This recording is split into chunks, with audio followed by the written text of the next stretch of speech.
શેરડીના પાકની અંદર 110 થી 120 દિવસની અંદર જે સમયે આપણી શેરડી પેર પર જવાનું શરૂ કરે એ સમયે બધા ટીલરિંગ એક સરખા હોય ત્યાં ગાભમરો આવે છે અને આ જે પણ ગાભમરો છે અને આપણે અંદરથી શેરડીના જડા સુકાય છે તો એ માટે આપણે સ્પ્રે કરવો પડશે, કારણ કે શેરડીનું જે પણ જડું છે એ જડાની અંદર જે પણ જીવાત છે, જે ઈયળ છે એ અંદર ઉતરી ગઈ હોય છે.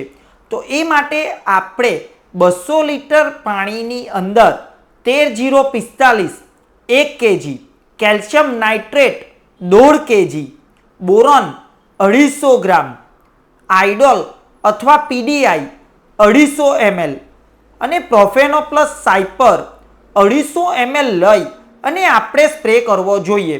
અહીં આપણે પ્રોફેનોપ્લસ સાયપર લેવાથી બધી જ જીવાત મરી જશે, કારણ કે આ કોન્ટેક્ટ અને સિસ્ટમેટિક દવા છે, જેથી આ દવાને લીધે જે પણ ગાભમરાની ઈયળ છે એ પણ મરશે અને એના જે ઈંડા છે એ પણ મરી જશે.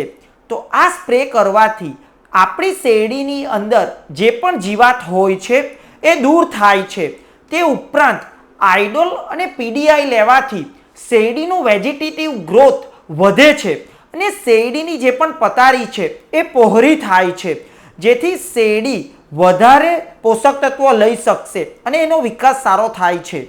આવી જ વધારે માહિતી માટે આપ અમારા વોટ્સઅપ ગ્રુપમાં જોડાઈ શકો છો. ત્યાંથી પણ આપને રોજબરોજ આવી જ ખેતીની નવી જાણકારી મળશે. ધન્યવાદ.